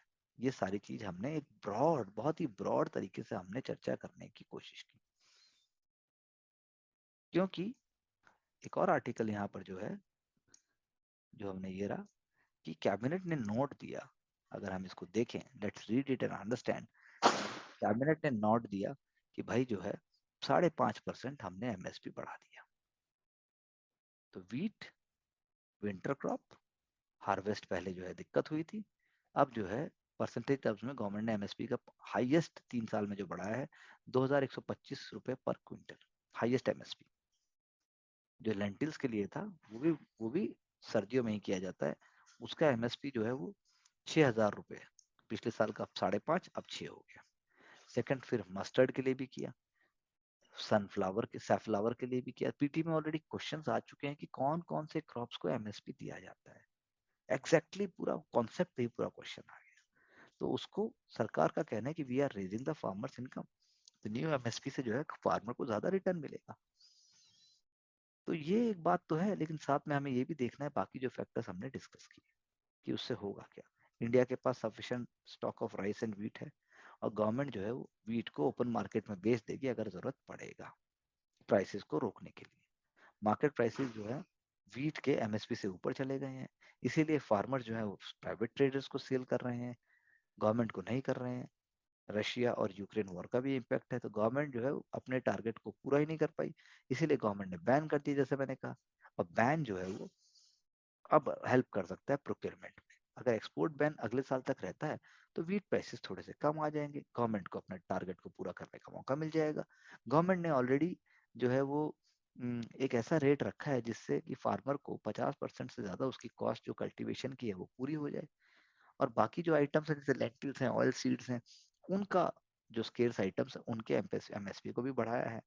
तो एमएसपी बढ़ाने से किसान को थोड़ा फायदा तो है, लेकिन ये कोई श्योर शॉट स्ट्रेटेजी नहीं है। एमएसपी क्या हुई? MSP are the federally determined floor prices for crops aim to avoid distress signal. एक मिनिमम रेट है जो प्राइवेट ट्रेडर्स को मतलब लेना ही पड़ेगा, क्योंकि अगर सरकार बोल रही है 10 रुपए एमएसपी, तो इसका मतलब ट्रेडर को मिनिमम 10 रुपए तो किसान को देने ही देने हैं। तो ये एक अच्छा डेफिनेशन दिया हुआ है, आप इसको डायरेक्टली नोट कर सकते हैं। इंडिया का जो वीट क्रॉप है वो अर्ली समर की वजह से उसके अंदर साइकिल में चेंज आएगा। उसके बाद जो है इंडिया जो है वर्ल्ड का सेकंड लार्जेस्ट प्रोड्यूसर है इसका, उसकी आउटपुट पे फर्क आएगा। अगर वेदर डिस्ट्रप्शन होगा तो आप ढंग से उगा नहीं पाएंगे। तो एमएसपी सिस्टम जो है वो सीरियल ग्रोअर्स को मदद करता है, क्योंकि एफसीआई है या बाकी स्टेट रन है वो ले लेते हैं लार्ज क्वांटिटी, और उसके बाद जो है बेनिफिशरीज को डिस्ट्रीब्यूट करता है। तो एमएसपी के लिए ही गवर्नमेंट जो है ये बहुत ही अच्छा यहाँ पर इन्होंने दिया हुआ है, एक कॉस्ट ऑफ कल्टीवेशन के लिए एक टूल यूज करती है जिसको कहते हैं A2+FL। जिसका मतलब क्या हुआ कि सारा का सारा पेड आउट कॉस्ट, जो भी कॉस्ट आई है उगाने में, हार्वेस्टिंग में, और plus value of family labour, बस ये दोनों फार्मूला हम यूज करते हैं। फार्म यूनियंस जो है वो आपको याद होगा प्रोटेस्ट कर रही थी कि इससे वाइडर मेजर यूज करें, आप एक नोशनल वैल्यू भी यूज करें, कैपिटल और रेंट जो लैंड का हम देते हैं उसको भी यूज करें, वो यूज नहीं होता है। इनपुट कॉस्ट जो है वो तेजी से बढ़ रही है, एमएसपी जितना तेजी से बढ़ रहा है वो सारी सारी कॉस्ट को कवर नहीं कर रहा है, ऐसा किसानों का कहना है। तो हमने एक ब्रॉड ओवरव्यू इसका ले लिया, हमने इसको समझ लिया। और इसमें अगर मैं आगे बात करूं कि अगर उसमें एक आध एलिमेंट जो और भी हैं जो हम डिस्कस कर सकते हैं, so I'll just share with you।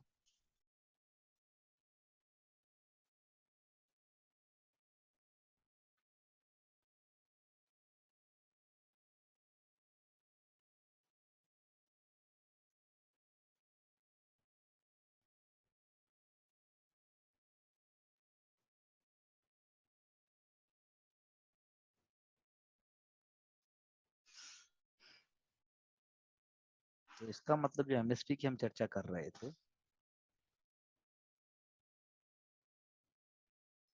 मैंने आपको आधा पॉइंट बताया है।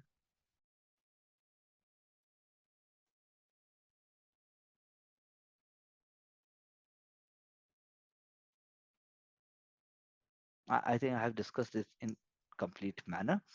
इसके अलावा हम we can go to the next remaining newspaper point. Give me a moment please.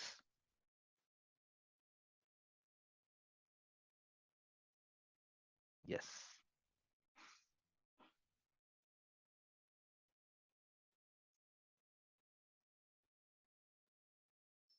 यहाँ पर भी इकोनॉमिक्स का ही एक बहुत इंपॉर्टेंट मुद्दा है जो हम डिस्कस कर सकते हैं।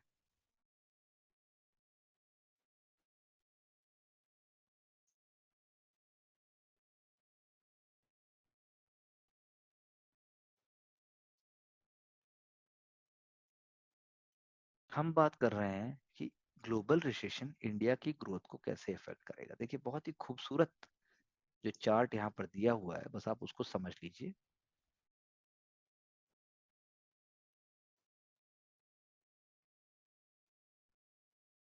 1970s से लेकर पूरी picture it is on the screen here, please have a look कि यूएस रिसेशन से जो है या यूएस फेडरल रिजर्व की जब भी मॉनेटरी टाइटनिंग की पॉलिसी आई है तब से दिक्कतें शुरू हुई है। 1970 monetary and fiscal tightening over Vietnam war, उससे इन्फ्लेशन बढ़ा। 1974-75 ओपेक का ऑयल एम्बार्गो, यानी उसने जब ऑयल को रोकने की कोशिश की, उसके प्रोडक्शन को रोकने की कोशिश की, तब दिक्कत हुई।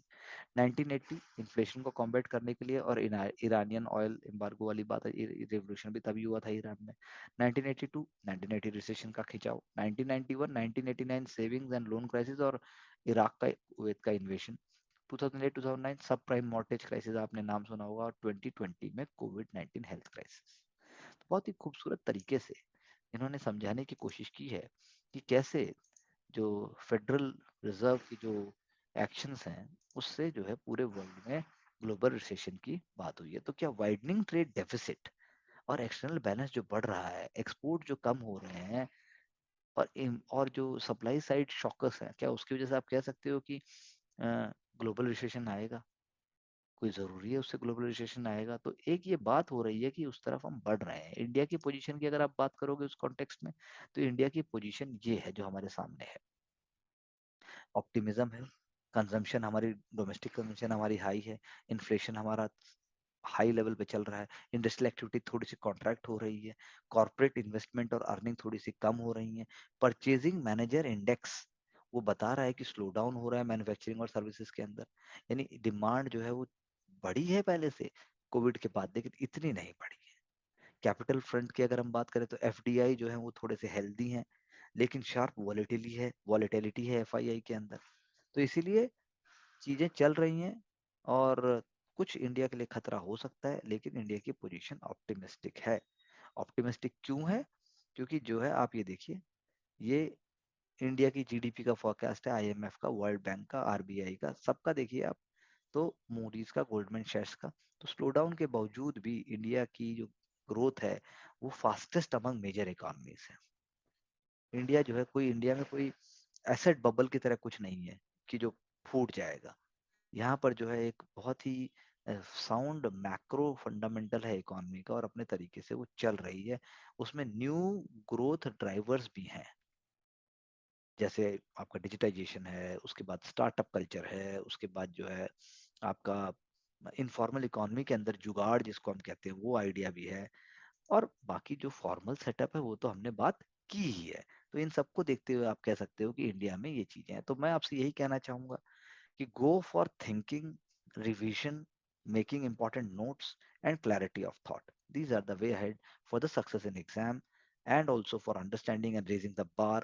आपका मेंस का और प्रीलिम्स का पर्सपेक्टिव जब तक पूरी तरह क्लियर नहीं होगा, तब तक हम एग्जाम के लिए पूर्णतः जूझे हुए और पूर्णतः एकदम हम कह सकते हैं कि हम कमिटेड हैं। So thank you very much, wishing you all the best.